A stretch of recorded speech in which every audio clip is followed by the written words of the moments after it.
Hello friends, स्वागत है आपका पढ़ना एक्जेस क्लासेस में। आज मैं बायोलॉजी का फर्स्ट लेक्चर लेने वाला हूं। 17वीं बीपीएससी के लिए यह क्लास बहुत ज़्यादा इंपॉर्टेंट रहेगी। ये फर्स्ट लेक्चर है जिसमें मैं 50 क्वेश्चन को इस लेक्चर में करवा रहा हूं। अगर ये ज़्यादा वीडियो लंबा नहीं होगा तो मैं 100 लेक्चर करवाने की कोशिश करूँगा एक ही वीडियो के अंदर। चलिए स्टार्ट करते हैं। सबसे पहले टॉपिक जो है आपकी कोशिका है, सेल। अब देखिए यहाँ से कौन कौन से इंपॉर्टेंट क्वेश्चन होते हैं, सब इंपॉर्टेंट क्वेश्चन ही है। तो डीएनए में होता है, डीएनए में क्या होता है, न्यूक्लियोटाइड होती है, नाइट्रोजनियस बेस पाया जाता है। न्यूक्लियोटाइड के अंदर नाइट्रोजनियस बेस पाया जाता है। देखिए नाइट्रोजनियस बेस में प्यूरीन और पिरिमिडीन होते हैं। प्यूरीन के अंदर क्या होती है, एडेनिन और गुआनिन की बातें आती हैं, और पिरिमिडीन के अंदर आपकी साइटोसिन और थाइमिन की बात आती है। ठीक है ना। अब हम बात करते हैं प्रोटीन के बारे में। प्रोटीन एंजाइम और हार्मोन के निर्माण में सहायक होता है। प्रोटीन किसके निर्माण में सहायक होता है, तो एंजाइम और हार्मोन के निर्माण में सहायक होता है। अब हम बात करते हैं ट्रिप्सिन, प्रोटीन ट्रिप्सिन के बारे में। ट्रिप्सिन क्या है, तो ट्रिप्सिन प्रोटीन को पेप्टोन्स में एवं पेप्टाइड्स में बदलता है। याद रखिएगा, ट्रिप्सिन प्रोटीन को पेप्टोन्स में एवं पेप्टाइड्स में बदलता है। अब हम आगे बात करते हैं सेल। सेल में प्रोटीन सेंसलेशन अगर कहीं पर होता है सेल के अंदर, तो वो राइबोसोम के अंदर होती है। अब हम बात करते हैं 8वां नंबर क्वेश्चन। 8वां नंबर क्वेश्चन है क्या, सॉरी यहाँ मिस्टेक हुआ है, 6 के बाद 8 लिखा गया है, चलिए कोई बात नहीं। सेल में प्रोटीन सेंसलेशन राइबोसोम में होता है। और एक और क्वेश्चन है कि सेल का श्वसन माइटोकॉन्ड्रिया में होता है, याद रखिएगा। 9वां नंबर है कि माइटोकॉन्ड्रिया एटीपी को एडीपी में और एडीपी को एटीपी में बदलती है, ये याद रखिएगा। 10वां नंबर क्वेश्चन है कि केंद्रक न्यूक्लियस को ब्रेन ऑफ द सेल कहा गया है। चलिए 11वां नंबर क्वेश्चन है, बैक्टीरिया को ट्रू न्यूक्लियस नहीं पाया जाता, सॉरी बैक्टीरिया में ट्रू न्यूक्लियस नहीं पाया जाता है, याद रखिएगा। बैक्टीरिया एक प्रोकैरियोटिक जीव है तथा इनमें डीएनए कोशिका के केंद्रीय भाग में होता है। इनका जो डीएनए होता है बैक्टीरिया के अंदर, वो उनके केंद्रीय भाग में होता है, जिसे क्या बोला जाता है, न्यूक्लियोटाइड बोला जाता है। 13वां क्वेश्चन ये है कि दो जीवों के बीच ऐसा संबंध जिसमें दोनों जीवों को लाभ हो। ठीक है ना। तो जब दोनों जीवों को लाभ होता है तो उस कंडीशन को म्यूटेलिज्म बोला जाता है, जिसको सहोपकारिता भी बोलते हैं। ठीक है। अगला क्वेश्चन है 14वां नंबर की, कवक एवं शैवाल मिलकर क्या बनाते हैं, लाइकेन का निर्माण करते हैं। सबसे लंबी कोसा कौन सी होती है, तो तंत्रिका कोसा होती है। ठीक है, सबसे लंबी कोसा तंत्रिका कोसा होती है। 16वां नंबर क्वेश्चन का बात करें तो राइबोसोम जो बनी होती है वो आरएनए एवं प्रोटीन की बनी होती है। ठीक है।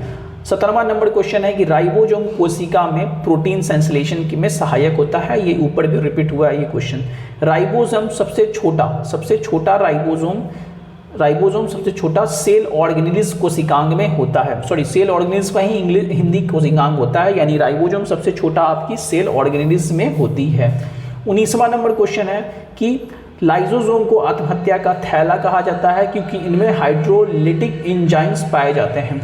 लाइसोसोम सिर्फ एनिमल सेल में पाया जाता है, ये भी याद रखना है आपको। माइटोकॉन्ड्रिया की खोज अल्टमैन और नामकरण उसका बेंडा ने किया था। गल्जी बॉडी प्लांट और एनिमल दोनों सेल में पाया जाता है। प्लांट और एनिमल दोनों सेल में गल्जी बॉडी पाई जाती है, ये भी याद रखिएगा। 23वां नंबर क्वेश्चन है कि गल्जी बॉडी द्वारा ही सेल में पदार्थ का परिवहन होता है। ठीक है ना। आपका सेल के अंदर किसी भी पदार्थ का परिवहन यानी कि जो ट्रांसफर होता है वो आपकी गल्जी बॉडी के ही कारण होती है। और 24वां नंबर क्वेश्चन है कि ईस्ट यूकैरियोटिक तथा सिंगल सेल में होता है। ठीक है। यूकैरियोटिक सेल में दोहरी झिल्ली का आवरण जिसमें डीएनए एवं हिस्टोन प्रोटीन पाई जाती है। यूकैरियोटिक सेल के अंदर दोहरी झिल्ली का आवरण पाया जाता है जिसमें आपका डीएनए और प्रोटीन का कॉम्बिनेशन होता है यूकैरियोटिक सेल के अंदर। ठीक है। आगे देखिएगा 26वां नंबर क्वेश्चन, यूकैरियोटिक कोशिका में हिस्टोन प्रोटीन नहीं होता है। याद रखिएगा, प्रोकैरियोटिक कोशिका में हिस्टोन प्रोटीन नहीं होता है। इसमें केवल डीएनए गुणसूत्र के रूप में कार्य करते हैं। अब अगला क्वेश्चन है 27वां नंबर, वह जीव जो अपने भोजन के लिए दूसरों पर निर्भर रहता है उसको परपोषी बोलते हैं और इंग्लिश में इसको पैरासाइट बोलते हैं। 28 नंबर हो जाएगा, फंगस में भोजन जो होता है वो ग्लाइकोजीन तथा तेल के रूप में होता है, ये भी याद रखना है आपको। 29वां नंबर क्वेश्चन है, आरएनए की संरचना में डीएनए में उपस्थित थाइमिन के स्थान पर यूरोसिल होता है। आरएनए की संरचना में डीएनए में उपस्थित थाइमिन के स्थान पर क्या आ जाता है, यूरोसिल आ जाता है, याद रखिएगा। ठीक है। अगला है आपका एजेटोबैक्टर, बैक्टीरिया का यूज सिरका बनाने में होता है। पृथ्वी पर सबसे पहला जीव अगर खोजा गया है तो आर्चियोबैक्टीरिया थी। ईस्ट में आपका 3 विटामिन B1, B2, B7 पाया जाता है। एनिमल सेल का बाहरी आवरण जो होता है वो प्लाज्मा सेल का बना होता है। एनिमल सेल का जो बाहरी आवरण होता है वो प्लाज्मा सेल का बना होता है। सेल में सबसे अधिक प्रोटीन पाया जाता है। सेल में सबसे अधिक प्रोटीन पाया जाता है। प्रोटीन सेल निर्माण में सहायक होता है। प्लांट सेल की सेल वॉल सेलुलोज की बनी होती है। प्लांट सेल की जो सेल वॉल होती है वो सेलुलोज की बनी होती है। सेल वॉल ही सेल को शेप देता है, ये भी याद रखिएगा। प्लाज्मा मेम्ब्रेन एनिमल एवं प्लांट दोनों में पाई जाती है। प्लाज्मा मेम्ब्रेन जो होती है एनिमल और प्लांट दोनों में पाई जाती है और वह एक सेल को दूसरे सेल में जो आवागमन होता है उसको वो करवाती है। तो यहाँ पर हम एक चीज़ बताना चाह रहे हैं कि इस वीडियो को थोड़ा सा रोक के आप देख लीजिएगा, आपको जल्दी समझ में आ जाएगा और 1-2 बार देखिएगा तो दिमाग में एडजस्ट भी कर जाएगा। यदि कोशिका में राइबोसोम नष्ट कर दिया जाए तो प्रोटीन का संश्लेषण नहीं होगा, क्योंकि कोशिका के अंदर यानी सेल के अंदर अगर राइबोसोम रहेगी तभी प्रोटीन आपका बनता रहेगा। Nucleic acid is found in cell and cell fluid. याद रखिएगा, सेल या सेल के फ्लूइड में न्यूक्लिक एसिड पाया जाता है। प्रोटीन का संश्लेषण डीएनए का मुख्य कार्य है। प्रोटीन का संश्लेषण जो होता है वही आरएनए का मुख्य कार्य है, डीएनए का नहीं। आरएनए का मुख्य कार्य क्या है? तो प्रोटीन का संश्लेषण करना। आरएनए मुख्य रूप से साइटोप्लाज्म में पाया जाता है। आरएनए मुख्य रूप से साइटोप्लाज्म में पाया जाता है। आरएनए में राइबोज शर्करा होती है। डीएनए प्रोटीन निर्माण के लिए सहायक है, डीएनए प्रोटीन निर्माण के लिए आदेश देती है। 43वां नंबर क्वेश्चन है कि डीएनए तथा आरएनए न्यूक्लियोटाइड्स का बहुलक है। डीएनए तथा आरएनए किसका बहुलक है? तो न्यूक्लियोटाइड्स का बहुलक है। बैक्टीरिया में राउंड डीएनए पाया जाता है।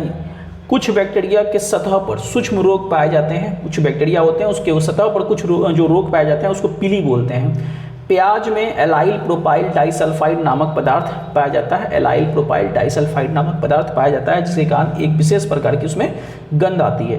प्याज में SO2 गैस होता है जो जल में घुलकर H2SO4 बना देता है। अब आगे है 48वां नंबर क्वेश्चन की कोशिका के अंदर भोजन या ग्लूकोज का ऑक्सीकरण माइटोकॉन्ड्रिया में होता है। कोशिका के अंदर आपका भोजन या ग्लूकोज का जो ऑक्सीडेशन होता है, ऑक्सीकरण होता है, वो माइटोकॉन्ड्रिया में होता है। केंद्रक के अंदर केंद्रिका पाई जाती है जो आरएनए एवं प्रोटीन के संश्लेषण में सहायक है। केंद्रक के अंदर क्या पाई जाती है? तो केंद्रिका पाई जाती है जो आरएनए और प्रोटीन संश्लेषण के लिए सहायक है। लास्ट क्वेश्चन है 50वां नंबर, क्लोरोप्लास्ट में क्लोरोफिल पाया जाता है जो फोटोसिंथेसिस के लिए सहायक होता है। तो आज यहीं पर 50 क्वेश्चन को खत्म करते हैं। 1-2 बार आप इस वीडियो को देख लीजिएगा तो आपको पूरी तरह से सेल जो है समझ में आ जाएगा। ऐसे 50 क्वेश्चन और है सेल का, उसी तरह से करके मैं 4 से 5 हज़ार क्वेश्चन आपका बायो का करवा देने वाला हूँ 17वीं बीपीएससी से पहले, और ये आपको एग्जाम में बहुत ज़्यादा काम आएगी। चलिए मिलते हैं नेक्स्ट वीडियो में, नेक्स्ट क्लास में। जय हिंद।